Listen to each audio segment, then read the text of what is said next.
Bom, se você já tem acompanhado as exposições dentro do Sermão do Monte, você tem visto que cada exposição o texto vem e nos confronta, vem e nos traz conceitos totalmente contrários àquilo que o mundo prega, àquilo que nós escutamos no mundo. O Sermão do Monte ele vem diretamente na contramão de muitos conceitos que a sociedade hoje segue, que estão presentes no mundo e que pode muitas vezes estar presentes ainda na nossa vida. Mas esses conceitos, eles são absolutamente contrários àquilo que Deus nos ensina na sua palavra. Vou fazer uma breve recordação de alguns exemplos disso. Você vai ouvir no mundo um discurso, uma pregação sobre buscar a autoestima a todo custo. Você deve ser uma pessoa orgulhosa de si mesma. E aí você ouve na palavra de Deus que uma pessoa, para ser plenamente feliz, ela precisa ser humilde de espírito. Ela precisa reconhecer a sua própria miséria. Aí você escuta do mundo que você deve buscar a felicidade a todo custo. Você deve fazer aquilo que for preciso para ser feliz. E aí você escuta na palavra de Deus que felizes são os que choram. Aqueles que sentem uma tristeza profunda a respeito do pecado na sua vida e a respeito das consequências do pecado no mundo. Você vai encontrar um discurso na nossa sociedade de que sim, matar é errado. O assassinato é algo realmente grave. Mas não há problema em você alimentar ódio no seu coração contra outras pessoas. Não há problema, muitas vezes, até mesmo em desejar que alguém quebre a cara ou até mesmo que alguém morra. E aí você encontra no Sermão do Monte Jesus dizendo que se você se irar no seu coração contra um irmão, você, diante de Deus, já cometeu o assassinato. Nós temos, dentro da nossa sociedade, a cultura de que o adultério não é algo realmente grave.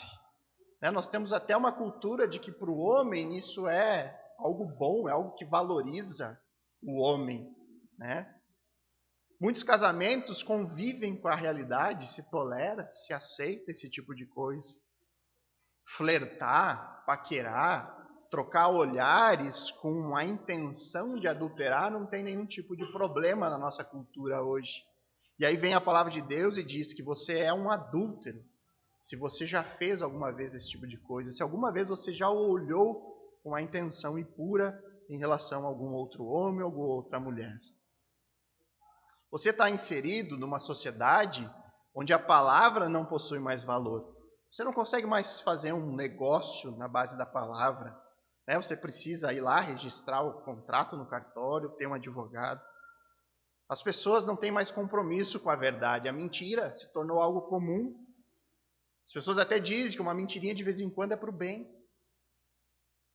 Já Cristo vem e diz que os seus seguidores devem ser pessoas que honram as suas palavras. Que o sim do cristão é sim e o não é não. E qualquer coisa que passar disso provém do maligno. E aí nós chegamos num texto onde essa realidade de conceitos conflitantes se tornam ainda mais claros. Esse conflito entre o mundo e a palavra de Deus se torna ainda mais evidente.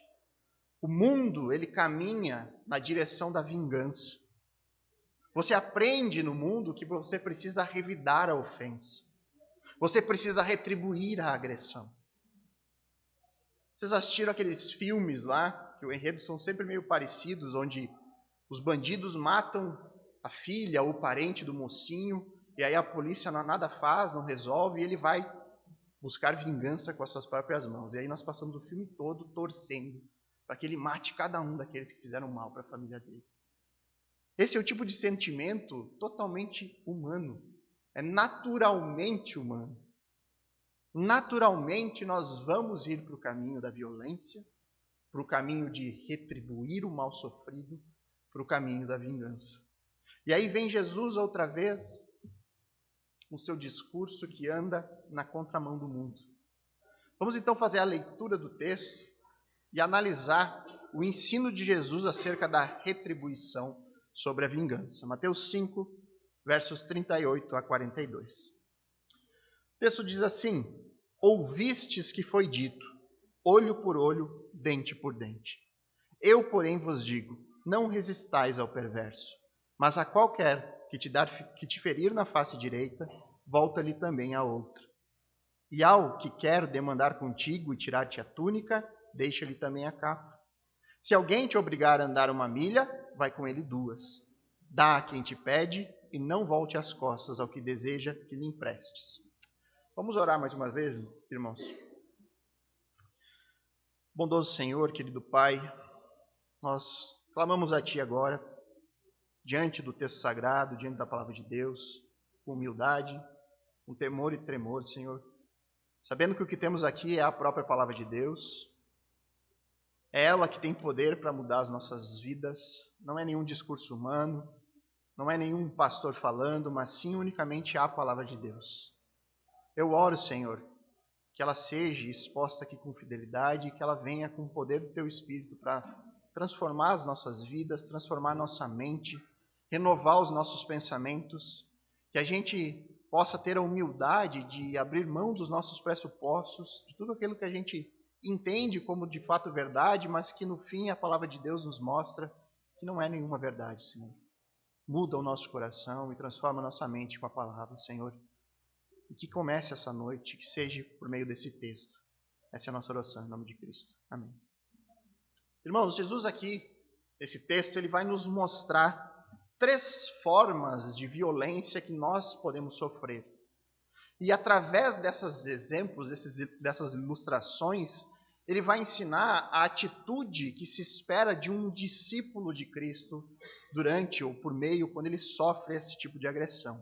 Ele apresenta uma agressão sofrida por meio de ofensas, uma agressão sofrida por meio de disputa jurídica e ainda por meio de opressão do Estado.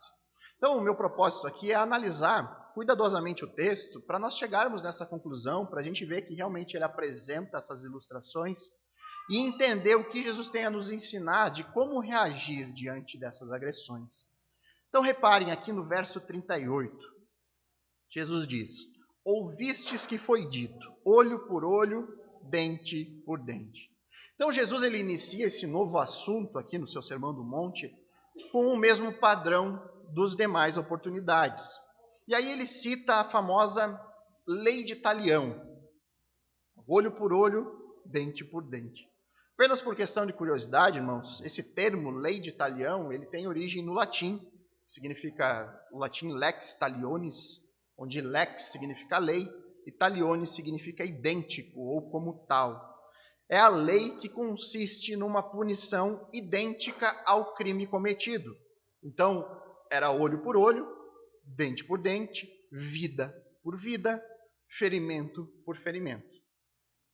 Nós podemos encontrar essa lei dentro da palavra de Deus, por exemplo, no texto de Êxodo 21, versos 22 e 25. Eu vou ler aqui, não precisam abrir.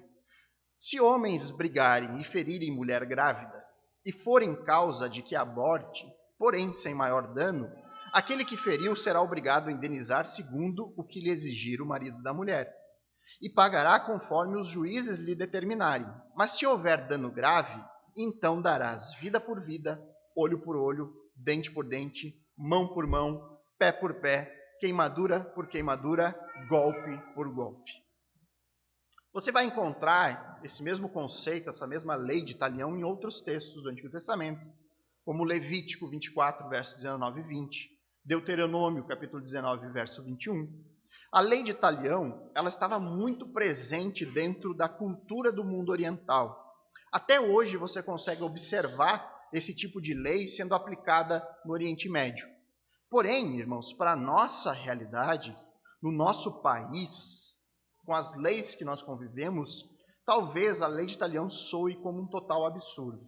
Né? A nossa realidade aqui é que se você matar uma pessoa, você vai cumprir lá 1 década, talvez um pouco mais, de prisão e você vai estar solto. Então, se você diz vida por vida, ou seja, pena de morte, isso soa como algo absurdo. Imagina, a pena de morte, que absurdo. Mas, irmãos, se nós abandonarmos esses pressupostos que a gente carrega por conta da cultura, se a gente for mais profundo no texto bíblico e no propósito da lei de talião, você vai ver que o objetivo da lei aqui é apenas cumprir a justiça. Era praticar uma punição correspondente ao dano causado. Lembre-se, irmãos, essa lei ela foi entregue para uma nação que não possuía nada. Nenhum tipo de organização jurídica, nenhum tipo de lei, absolutamente nada. Então vejam como Deus é perfeito, porque de maneira muito simples, Deus entrega um padrão que é facilmente compreendido. A pena para o crime deve ser compatível ao dano causado. Nem mais, nem menos. Isso, irmãos, assegura que não haveria injustiça na condenação. A pessoa cometeu um assassinato, e ela pega 10 anos de cadeia. E aí, na família, nas pessoas que eram próximas da pessoa assassinada, fica aquele sentimento de revolta. Pô, o cara ficou 10 anos preso e está solto aí. Que absurdo. É aquele sentimento de impunidade. Esse tipo de lei aqui, ela deixa um recado muito claro. Pense bem. Porque se você tirar a vida de uma pessoa, você vai pagar com a sua vida. Então, olha o valor que a lei traz para a vida. É vida por vida. Então, pense bem. Hoje nós não temos isso na nossa lei. Hoje a pessoa não pensa, ela pensa o quê? Se eu matar, olha, o máximo que vai acontecer, eu pegar alguns anos e estou solto. Né? E muitas vezes responde em liberdade e fica anos até que o crime venha a ser julgado. Mas não é só isso. A lei também assegurava que não haveria uma injustiça no excesso de punição. Importante, irmãos, dizer que tudo isso que a lei afirma, de punir de uma forma idêntica ao crime, está dentro do contexto jurídico. As penas aqui, elas eram estipuladas pelos juízes da época. Né? De maneira alguma, a lei ela encorajava ou aceitava a vingança pessoal. Né? Que você iria lá e retribuiria o crime sofrido. Não. O Antigo Testamento não permite de forma alguma essa prática. Fazer justiça com as próprias mãos. Todo caso deveria ser levado para diante dos juízes, e aí eles estipulariam a pena. Também é interessante nós sabermos que, tirando o caso de vida por vida, desde muito cedo, e isso nós vamos observar por meio de literatura judaica, nos outros casos, a condenação ela acabou sendo transformada em uma retribuição financeira. A pessoa que sofreu algum tipo de dano, olho, dente ou qualquer coisa do tipo, ela era restituída financeiramente. Por que nós dizemos isso? Porque você encontra em comentários judaicos do Antigo Testamento, o texto, por exemplo, que nós acabamos de ler de Êxodo, os judeus eles transcrevem da seguinte forma: o valor de um olho por um olho e o valor de um dente por um dente. E assim por diante. Menos no caso da vida por vida, e era cobrado a pena capital. O que Jesus vai fazer daqui para frente, irmãos, é quebrar com esse padrão vingativo de ação e reação que marca os relacionamentos humanos. Jesus vai agora não desafiar o sistema legal dos judeus. Jesus não está desafiando a lei de Italião, mas ele vai desafiar a postura do mundo que busca essa retribuição, que busca a vingança por qualquer motivo. E Jesus vai fazer isso usando 3 exemplos. Exemplos práticos de violências que nós todos estamos sujeitos. O primeiro exemplo é em relação a ofensas pessoais. Verso 39. Eu, porém, vos digo, não resistais ao perverso, mas a qualquer que te ferir na face direita, volta-lhe também a outra. Então, a primeira ilustração aqui de Jesus é: não resistai ao perverso. O que isso significa? Jesus está dizendo aqui que o princípio da lei de Italião, o princípio do dente por dente, do olho por olho, não deveria mais ser buscado. A NVT, a nova versão transformadora, ela traz de uma outra forma que nos ajuda a essa conclusão, a essa interpretação. Ela traz assim: eu, porém, lhes digo que não se oponham ao perverso. Ou seja, o discípulo agora, ele não deveria mais olhar para o agressor, para o perverso e procurar a lei da retaliação. O discípulo agora deveria manter uma nova postura, não mais de oposição, mas a qualquer um que te ferir na face direita, volta-lhe também a outra. Isso nos mostra mais uma prova de que o Antigo Testamento, incluindo a lei de Italião, ela apontava para Jesus e para os seus ensinos. Por quê? Porque a lei de Talião, ela foi instituída com um objetivo muito claro, que era refrear o mal na humanidade por conta do pecado. Se você não tem leis rígidas, o que acontece com uma nação? Se as leis são fracas, se há um sentimento de impunidade por causa das leis, o que acontece? Vira um caos. Então, uma lei rígida e firme, que deixava bem claro, olha, cuide para ir fazer isso porque você vai ser retribuído da mesma forma. Então, a lei que pune, ela cumpre esse papel na sociedade de controlar, de refrear o mal no mundo.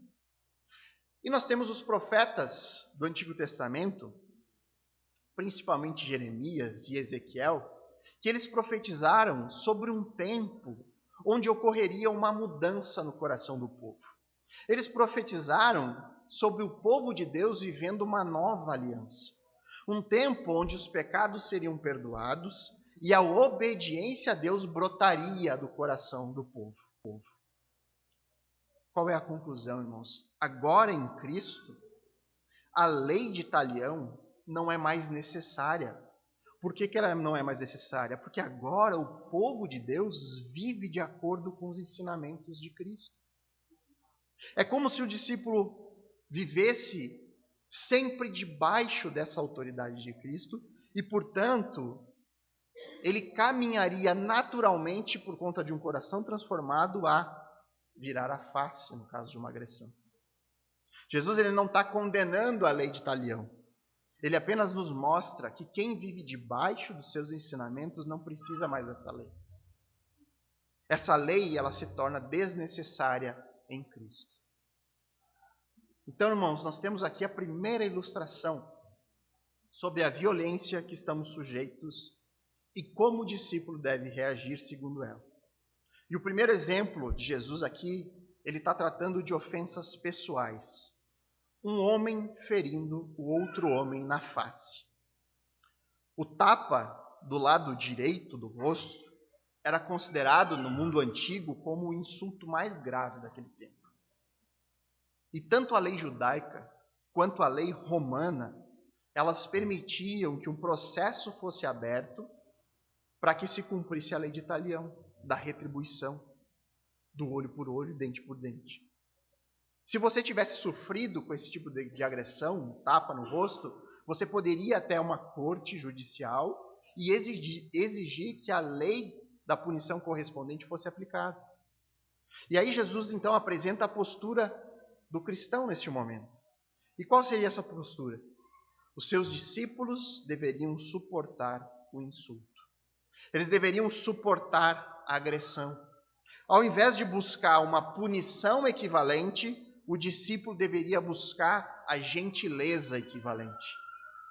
Jesus está dizendo que se alguém te ferir com uma ofensa, com um tapa no rosto, com algum xingamento, você não tem o direito de retribuir a agressão com outra agressão.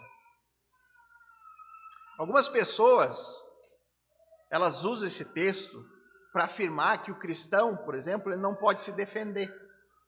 Que o cristão, ele tem que ser o tipo mosca morta, né? Toma um bufetão, tá aqui, me dá outro. Não é isso, irmãos. Não é isso que o texto está ensinando. Imagina você ensinar para o seu filho pequeno de que ele tem que ir na escola e se ele for agredido, ele tem que deixar que agridam ele de novo. Não é isso que o texto está ensinando. Você deve ensinar o seu filho a se defender se for necessário. Mas o principal ensino que você deve se transmitir é que ele jamais deve buscar a agressão. Se defender é muito diferente de agredir. Se um bandido invade a sua casa, você não deve reagir nem defender a sua família, porque esse bandido é uma vítima da sociedade, e Jesus diz que nós não devemos retribuir de forma alguma. Não. Eu sou casado, pai de 2 filhas. Se alguma coisa assim acontecer, na primeira oportunidade que eu tiver, eu vou defender a minha família. Eu vou agir contra esse bandido. Agora, se você sofreu uma agressão, se o seu filho foi agredido na escola, o ensino é que a gente não busque a vingança. Nós não devemos buscar retribuir o mal que já foi sofrido. Violência gera mais violência. Então o menino apanhou na escola. No outro dia está o pai lá para pegar e dar uma sova no menino que bateu nele. Isso gera o quê? Um ciclo interminável de ódio, mais ódio, mais ódio. O cristão, ele deve ser aquele que encerra o ciclo. Outro exemplo. Você está dirigindo o carro. E aí, de repente, você percebe que fechou um outro motorista sem a mínima intenção. Mas aí você percebe o cara te perseguindo. E aí, na primeira sinaleira, o cara para do teu lado e te enche de elogio. Como reagir? Instintivamente, irmãos, nós vamos retribuir a ofensa. Nós naturalmente vamos buscar o ódio, a discórdia e a violência.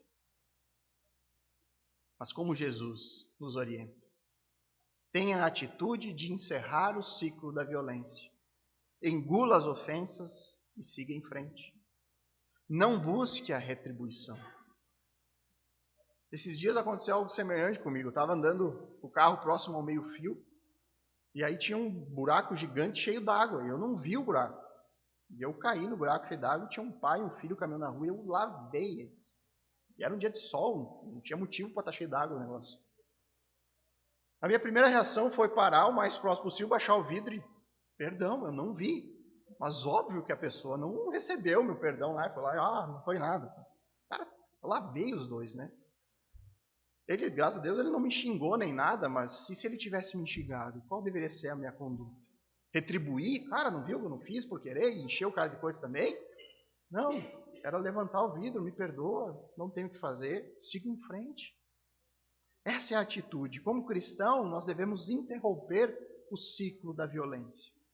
Não devemos buscar a vingança, nem retribuir uma agressão sofrida. E podem ter certeza, irmãos, buscar esse tipo de atitude é andar na contramão do mundo. Uma pessoa com atitude pacificadora, que é uma das características do discípulo, que Jesus já pregou aqui no Sermão do Monte, uma pessoa pacificadora não é encontrada facilmente. Jesus então continua suas ilustrações. O segundo exemplo é em relação a disputas jurídicas, verso 40. E ao que quer demandar contigo e tirar-te a túnica, deixe-lhe também a capa. A expressão aqui, demandar contigo, ela significa uma demanda judicial. Por isso que eu digo, irmãos, que é sempre bom a gente ter mais de uma tradução da Bíblia, se possível, em casa, quando nós fazemos as nossas leituras. Porque às vezes uma tradução ela tem uma linguagem mais difícil de compreender o sentido do texto, e aí você pega uma outra versão e aquilo clareia, né? O texto parece que se torna mais fácil de ser compreendido. E esse é um bom exemplo. Talvez ao ler aqui na Ara, ao que quer demandar contigo, você não tenha de imediato a certeza de que isso é um processo judicial. Mas olha como a NVI, que o irmão usou aqui antes na leitura de João 1, traz esse versículo. Ele diz assim, se alguém quiser processá-lo e tirar-lhe a túnica, deixe que também leve a capa. Então já traz bem mais claro essa ideia. É muito mais fácil de compreender o ponto que Jesus está tratando aqui. O que temos nesse versículo é alguém que está processando um discípulo de Cristo para lhe tomar a túnica por conta de algum tipo de dívida. Então, túnica, para quem não sabe, é aquela vestimenta tradicional, bastante comum até os dias de hoje no Oriente Médio, que cobre, né, do pescoço até a ponta dos pés. Mas, pastor, como é que alguém ia processar uma outra pessoa para tirar uma peça de roupa? Né? E aí, para responder essa pergunta, a gente vai para o contexto histórico. Naquela época, né, as pessoas mais pobres, o único bem que elas tinham era uma peça de roupa interna e uma peça de roupa externa. A túnica era a vestimenta interna e a capa era a vestimenta externa. Então Jesus provavelmente usou essa ilustração para transmitir a ideia de alguém judicialmente querendo tirar as posses pessoais de alguma pessoa. Jesus, da mesma forma que fez na ilustração anterior, ele diz que nesse caso você deve buscar o caminho da gentileza. Você não deve buscar retaliação, mas o caminho da paz. Se essa pessoa quer lhe tirar a túnica, a sua disposição como cristão é lhe oferecer gentilmente também a capa. Para que isso encerre essa disputa, essa demanda judicial. Repare que Jesus, ele não entra no mérito do julgamento em si. Ele não está dizendo se é justo essa pessoa requerer judicialmente a túnica do discípulo, ou se é injusto ou justo. Ele não entra no mérito. E com base na lei, irmãos, daquele tempo, um credor ele jamais poderia pedir para um juiz para tirar os únicos bens de uma pessoa pobre. Jesus está dando aqui uma ilustração, ela é hiperbólica, ela é uma ilustração extrema, né? A capa, por exemplo, ela servia para o pobre tanto de vestimenta externa quanto de cobertor. Ou seja, aqui nessa disposição ele estaria dando tudo o que ele tinha. Portanto, o ponto do ensino de Jesus é a disposição que os seus discípulos devem ter para encerrar a demanda, para encerrar esse ciclo de violência e de contenda. Não é isso que ocorre, irmãos, em processos judiciais, ou as partes envolvidas vão amigavelmente na frente do juiz e saem dando tapinha nas costas, está tudo bem. Não. É óbvio que nós devemos levar em consideração que esse aqui é um exemplo extremo que Jesus está usando. Mas certamente ninguém ficaria feliz com o fato de outra pessoa querer tirar de você o pouco que tem. Você conseguiria amar alguém que fizesse isso com você? Estivesse na justiça querendo tirar os poucos bens que você tem? Você não amaria esse tipo de gente. Então o que Jesus está ensinando aqui é algo muito duro, irmãos. É algo que vai diretamente na contramão do mundo. Jesus não está condicionando a postura do discípulo para ele agir dessa forma nos casos que ele for injustamente ou justamente condenado ou processado. Não. Jesus está estabelecendo um duro padrão a ser mantido. O do desprendimento material em favor de uma atitude gentil.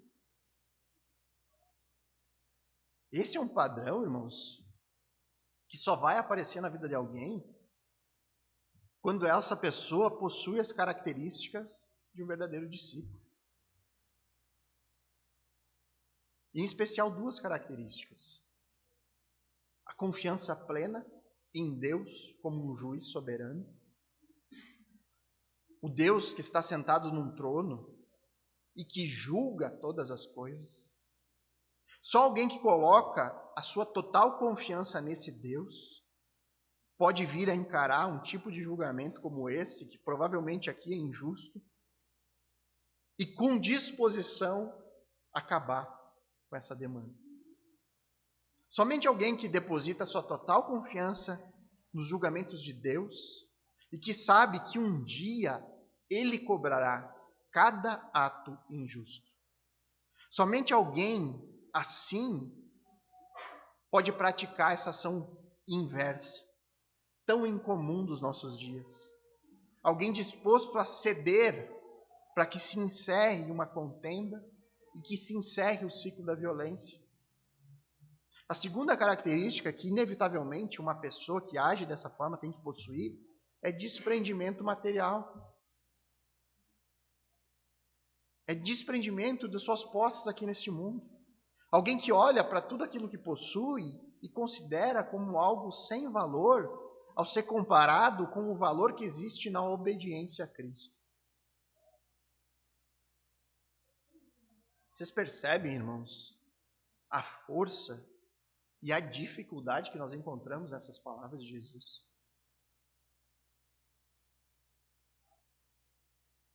Paulo vai dizer também em Romanos 12, versos 17 e 18, diz assim: nunca paguem o mal com o mal. Pensem sempre em fazer o que é melhor aos olhos de todos. No que depender de vocês, vivam em paz com todos. E o contexto é exatamente o mesmo. Se para conquistar a paz com outra pessoa, que no caso aqui está te processando, se para isso for necessário abrir mãos de bens materiais para conseguir essa paz e encerrar essa demanda, Jesus diz: como meu discípulo, faça isso. O cristão, ele sabe que a sua túnica e a sua capa não possui valor algum no reino dos céus. O cristão sabe que ao buscar o caminho da paz, que consequentemente é o caminho da obediência a Cristo, ele será recompensado na eternidade com muito mais do que uma túnica e uma capa. E com isso, irmãos, uma atitude desse tipo, ele demonstrará publicamente, ele refletirá para o mundo Cristo brilhando através da sua própria vida. Um testemunho que o mundo desconhece. Uma atitude na contramão deste mundo. Irmãos, antes de ir para a próxima, só um adendo aqui.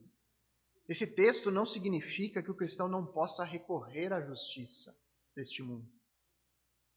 Não significa que ele não possa, em caso algum, recorrer à justiça aqui. Não é esse o ponto do ensino de Cristo. Existem situações onde é inevitável e a justiça foi instituída por Deus. E ela é extremamente útil para o homem. Porém, o cristão nunca deve buscar a justiça dos homens, conforme a palavra nos revela, contra os próprios irmãos ou com a intenção de prejudicar outra pessoa. Nós chegamos então na última ilustração, no versículo 41. E o terceiro exemplo aqui é em relação à violência que a gente pode vir a sofrer do Estado. Se alguém te obrigar a andar 1 milha, vai com ele 2. E eu imagino que alguns de vocês possam estar se perguntando, mas onde é que o texto está falando sobre sofrer violência vinda do Estado? Quando eu falo Estado, irmãos, eu estou falando de governo, de regime político que está atuando no momento aqui. Então vou recordar algumas informações para você entender isso. Lembram que tipo de Messias o povo judeu esperava neste momento aqui? Eles esperavam um Messias, o povo judeu até hoje espera essa figura messiânica, um Messias que seja um líder político e militar. É alguém que vai livrar o povo judeu das garras do Império Romano aqui no caso. O Império Romano, irmãos, quando ele ocupou Jerusalém e os arredores aqui, eles entraram em acordo com os líderes judaicos, onde os romanos permitiram que o judaísmo e a cultura judaica continuasse subsistindo ali, porém com umas condições. O Império Romano toleraria eles se eles pagassem altos impostos, se eles mantivessem a ordem. Enfim, o judeu ele desfrutava de uma certa liberdade, porém debaixo da autoridade romana. E esse estar debaixo da autoridade romana permitia, por exemplo, que um soldado romano recrutasse por lei a mão de obra de um judeu. Ele poderia confiscar animais, poderia confiscar recursos dos moradores para aquilo que eles bem entendessem. Você pode ver um exemplo bem claro disso no processo de crucificação de Jesus. Quando Jesus, naquele momento que ele carregava sua cruz, ele não teve mais forças para carregar. E aí vem um soldado e obriga um homem chamado Simão a carregar a cruz para Jesus até o local da crucificação. Então era uma prática bastante comum daquela época, um soldado romano ordenar um civil que carregasse a sua bagagem militar por uma determinada distância. Então imagine isso. Você está de boa ali conversando com seus amigos, e aí chega um militar e diz para você: olha, você tem que carregar minha mochila aqui que está cheia de equipamentos, pesada, por mais de 1 quilômetro aqui para mim. Você é obrigado a fazer isso. Certamente nenhum de nós ficaria contentes com isso. E alguém obrigar a gente a carregar a bagagem. E o povo judeu, ele não aguentava mais essas circunstâncias, não aguentava mais essa situação. Tanto que lá pelo ano 66 depois de Cristo, a Palestina judaica ela vai se revoltar contra o Império Romano e ela vai ser massacrada por Roma no ano 70. Então qual que é o ensino de Jesus aqui? Então fica muito claro agora entendendo o contexto, de que o soldado romano ele podia obrigar o judeu a carregar seu peso, a sua mochila, seja o que for. Aí ele diz, se alguém te obrigar a andar 1 milha, esse alguém, um soldado romano, vai com ele 2. Faça o dobro, se for necessário. Então, de acordo com o contexto, se o romano te obrigar a fazer algo, não reaja com violência. Não reaja com ira no seu coração. mas tenha disposição gentil de fazer mais do que até ele está te obrigando a fazer. Mais uma vez, irmãos, Jesus anda na contramão do mundo. Jesus ensina que para o seu discípulo ele deve agir de maneira diferente da reação que era esperada. Ao invés de reagir com violência, com raiva, com ira, reagir com gentileza. Esse princípio, ensinado aqui por Jesus, ele pode ser facilmente aplicado para nós hoje.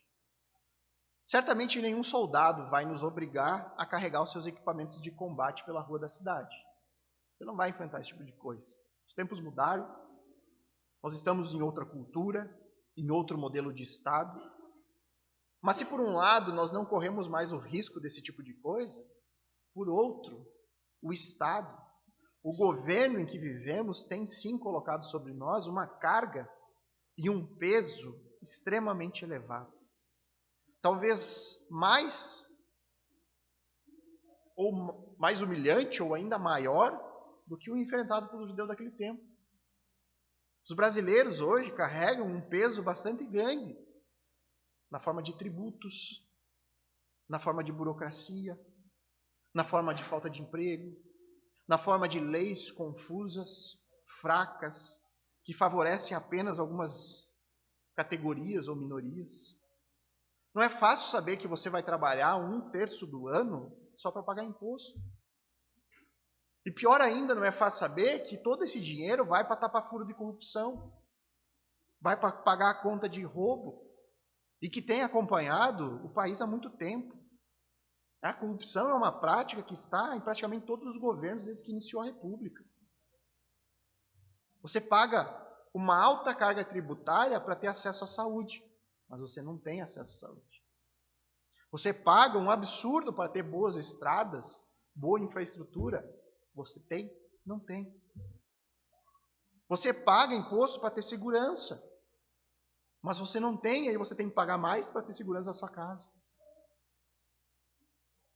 Você paga, irmãos, a sua vida inteira a possibilidade de, no fim de uma jornada grande de trabalho, poder se afastar com tranquilidade. Né? Mas isso está longe de acontecer. Então, quando você está inserido nesse tipo de realidade, que pode ser bastante diferente em termos de cultura, em termos históricos em relação ao Império Romano, mas que em termos de sentimento e reação das pessoas não é muito diferente. Nós não estamos muito distante do sentimento do povo judeu desses dias, que não aguentava mais a opressão do Estado sobre eles, que não aguentava mais eles serem obrigados a pagar altas taxas, nem carregar a mochila de ninguém. E o que acontece? Eles se revoltam contra Roma alguns anos depois da morte e ressurreição de Cristo. Eu não sei, irmãos, até quando o cidadão brasileiro de bem vai aguentar pagar a conta ano após ano. E é por isso que esse texto é extremamente relevante para nós hoje. Quais opções nós temos diante de nós? A opção mais comum e até natural é o sentimento de revolta. Esse sentimento vai refletir em violência, até mesmo em transgressão da lei, como, por exemplo, sonegação de impostos.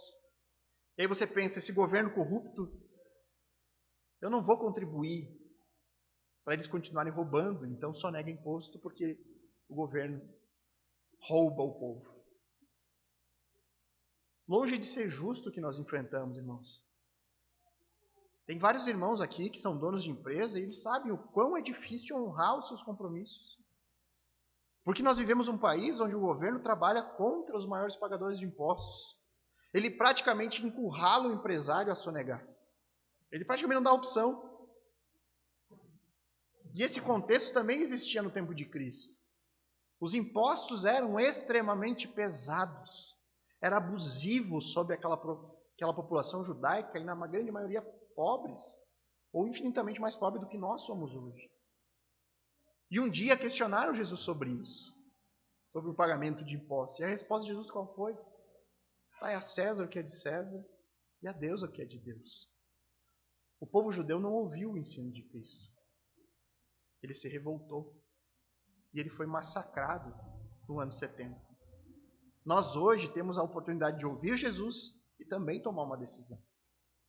Nós podemos nos revoltar contra esse sistema e viver na sonegação, viver na revolta, agindo de maneira violenta, ou podemos tomar o caminho da confiança em Deus.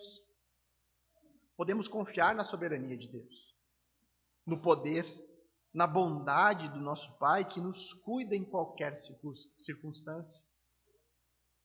Em todas as ilustrações aqui, Jesus aponta para o caminho da gentileza para os seus discípulos. Sobre o cristão paira a dura responsabilidade. Não é fácil. Seguir a Cristo não é fácil. Sobre o cristão paira a responsabilidade de interromper o ciclo de violência. Uma disposição que não é naturalmente humana. É uma disposição que anda na contramão do mundo, mas que é a vontade de Deus para os seus filhos. E aí Jesus encerra o assunto com o verso 42. Dá quem te pede e não voltes as costas ao que deseja que lhe emprestes. Esse último versículo é mais uma ilustração dentro daquilo que Cristo está ensinando.